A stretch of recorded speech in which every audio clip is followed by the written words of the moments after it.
Welcome back sa aking channel guys. Ayan. So, sobrang dali lang ng tutorial natin ngayon. So, pagpasensya nyo na yung background namin kasi andito ako sa aming bodega. Charo lang.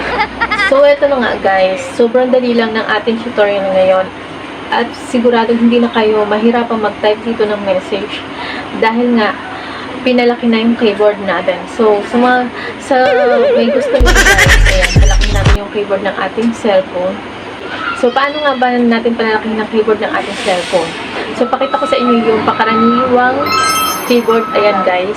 And ito naman yung pinalaking keyboard. So, diba, lumaki siya ng konti. Ayan, bongga. So, sa mga gusto na lumaki rin yung keyboard nila kagaya nito, ayun guys, samahan nyo ako hanggang dulo ng video ito at turo ko sa inyo step by step ko paano ang ating gagawin.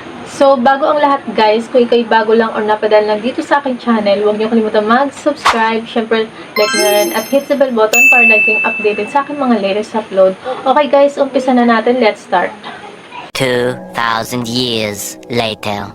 So, direct na tayo guys sa ating keyboard. Pwede dito sa messenger, pwede rin dito sa message. So, kahit alin dyan. So, dito muna tayo sa messenger ko. Then, makiklik lang tayo dito kung ano yung conversation na gusto mong i-open para lumabas lang yung kagaya nito guys. Ayan. So, ayan yung keyboard nitong sa akin guys. So, pupunta tayo sa setting ng ating keyboard guys. Yung sa ibang cellphone guys, yung setting nila ay nandito lang din sa ibabaw ng keyboard. Pero dito sa cellphone ko guys, pipindutin ko lang tong score na to sa kaliwa. Ayan, click ko lang to at saka ko pipindutin ang setting. Ito yung setting ng sa akin. Ayan, click lang natin to guys. And then, sa ibang cellphone guys, ang hahanapin nyo dito ay size and transparency. Yun guys, ang hahanapin nyo dito. So, kung nakikita nyo ay wala siya dito. Yung size and transparency guys. Ayan. So, back tayo. Basta sa ibang cellphone guys, malay nyo sa setting ng inyong keyboard. Ayan. Ay nandoon yung size and transparency. So, i-click nyo lang yun guys. So, sa akin wala siya. Kaya back tayo.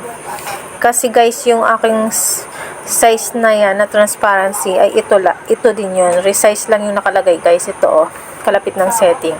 Ayan. So, kung nakikita nyo itong pulang ito sa gitna, ayan, hahatakin lang natin pataas. Then, kapag okay na guys, pindutin lang natin tong check. Ayan, check natin. So, kung nakikita nyo guys, ayan, lumaki yung keyboard natin. Ganun lang kadali guys. Kung may katanungan man kayo guys, please comment down below. Ayan. And then, kung nagustuhan nyo ang video ito, please like, share, and subscribe. Thank you for watching. Bye-bye!